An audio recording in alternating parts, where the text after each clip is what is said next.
You have to listen to me. 1887, a time before consequences, before accountability, before anyone had invented the specific legal term for men like James Whitmore. James was a self-made man, which is a polite way of saying nobody helped him become insufferable. He did that entirely on his own. Every morning, James did his rounds. Not business rounds. No, harassment rounds. Ledgers?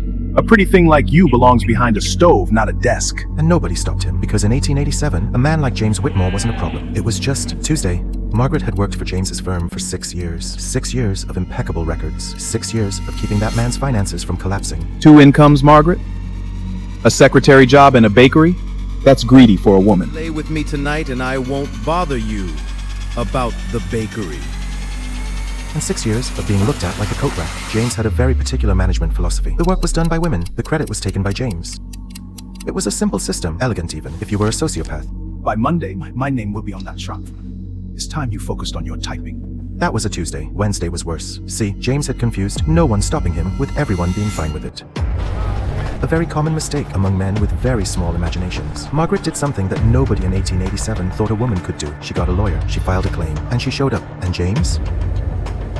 James was not worried. James had money. James had lawyers. James had spent 40 years being untouchable, and he saw absolutely no reason for that to change today. She thinks she can keep a bakery against me?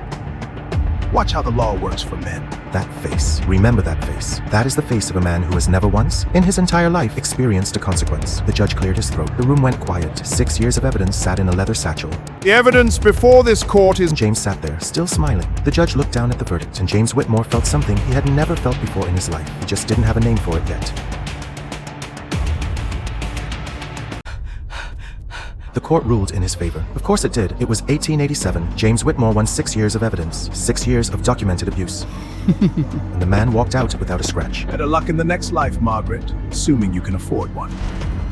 Justice, as they say, was taking the decade off. Margaret didn't cry. Margaret didn't scream. Margaret sat very, very still, which, if you know anything about dangerous women, is the loudest thing a person can do. Lovely day for a change in ownership, wouldn't you say? And James celebrated, because of course he did. The man had just confirmed what he already believed with every fiber of his being, that the universe was specifically organized for his benefit. All this lifting, ladies, what a terrible waste of a figure. You'd both do considerably better behind a proper kitchen. He walked like a man who had just proven gravity was optional, like the rules of the physical world were also, technically, beneath him. 6 years she tried. 6. And the court took 11 minutes to Margaret Hale, who will spend the rest of her career learning that competence is not the same as power. Untouchable. That was the word, rattling around inside his skull. Untouchable. He had said it so many times, it had stopped being a belief. He went straight to the property he had just stolen from Margaret, to do what all great men do after a legal victory. Gloat. Mine. Every brick, every cent. And there's not a soul who can stop me. In the span of 4 seconds, James Whitmore managed to experience a catastrophic failure of physics. 40 pounds of solid oak and rusted iron, the very sign of the business he had just destroyed. Direct hit, and just like that, James Whitmore's winning streak came to its logical conclusion. Nobody came running, because powerful men make very little sound when they fall. Oh, he's not done yet. Welcome, James. James Whitmore woke up dead. Heaven was pink, militantly, weapons-grade pink. And James Whitmore's face did something it had never done. He was disgusted, spiritually disgusted. Absolutely not. No, I refuse to accept this. The man survived a courtroom, but was undone by interior decorating. This place could make me throw up. The entities appeared. Seraphine, Oriole, and Lyra, ancient beyond measure. And James looked at them like they'd shown up to take his coat. Welcome, James. We have much to discuss regarding your arrival. James heard none of it because the glitter waterfall was giving him pain. Right. Who's the man in charge? Point me to him. There is no man in charge. There has never been a man in charge. James had walked into the most powerful matriarchy in the universe.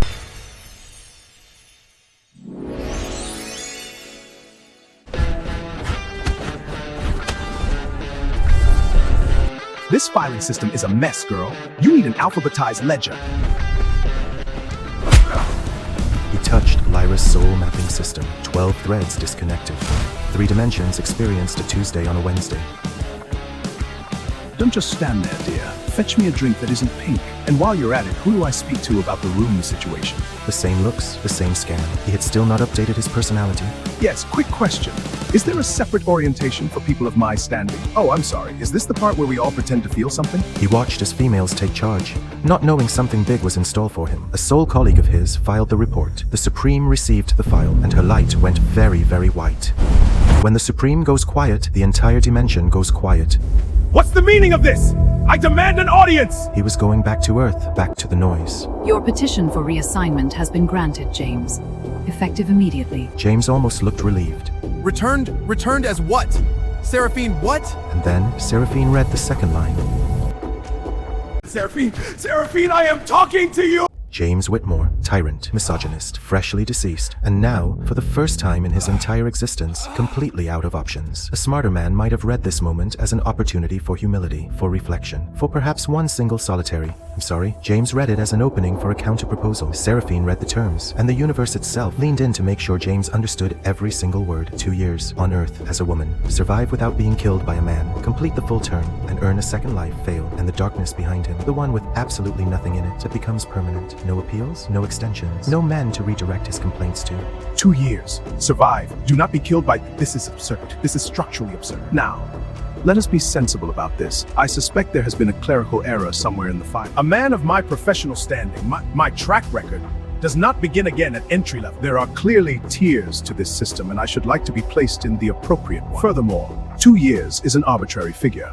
I would counter with 6 months, supervised, with a full report at 30 days. He cited legal precedent in the afterlife. To beings who invented the concept of law, Oriel, who had not spoken in 2 episodes, chose not to break that record now. What do you actually want? Resources? Land? I have significant holdings, and I am prepared to negotiate directly, woman to well, whatever arrangement suits.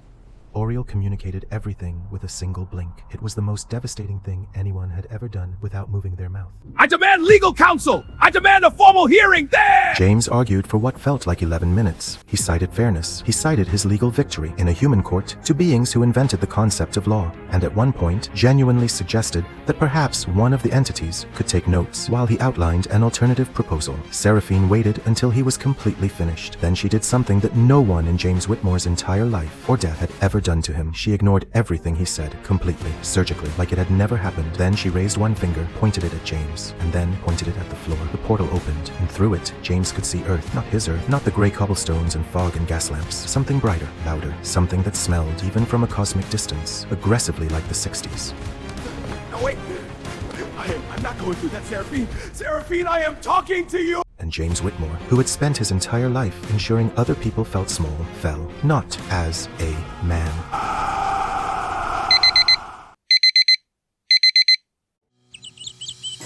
James Whitmore opened his eyes, which was, by any medical or metaphysical standard, not supposed to happen. The universe had made a decision. It had simply not finished making it yet. 1962, a 2-bedroom apartment, furniture chosen by someone who believed in commitment, and absolutely no Victorian fog anywhere on the premises. James Whitmore's first 4 seconds as a woman were absolutely silent. His brain, a Victorian instrument precision-built for boardrooms, encountered the new information and did the only rational thing, nothing. These are not my hands. These are categorically not my hands. He stood up, which took longer than expected. The body had a different relationship with gravity than James was accustomed to. He filed this under immediate problem. Then he saw the mirror. The mirror was unavoidable. James understood that the most important info was the info you least wanted. The entities were not being metaphorical.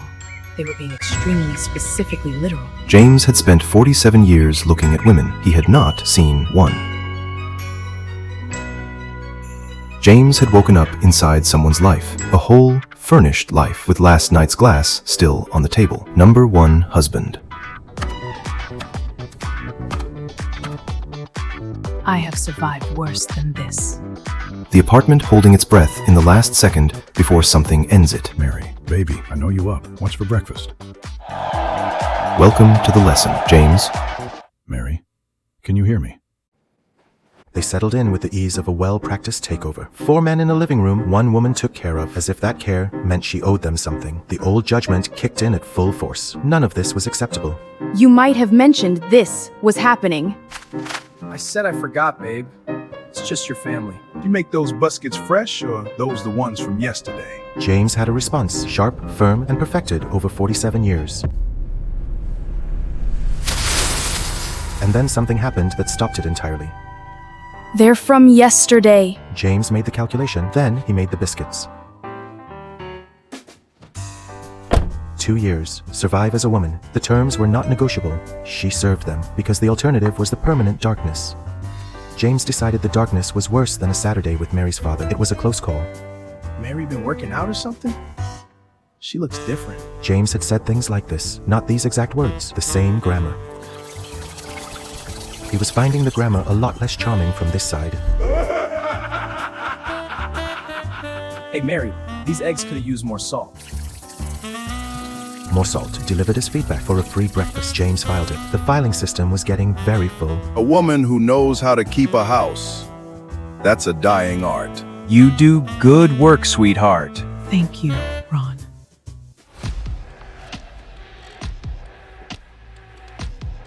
Oops. You mind getting that, sweetheart? James had spent his previous life dropping things in front of women. He knew what that gesture meant and what it would cost. He knew because Margaret had bent down in his office in 1887, and he had watched her do it and felt nothing. He was feeling something now. 2 years. 2 years. The terms said survive. They did not specify how hard surviving was going to be.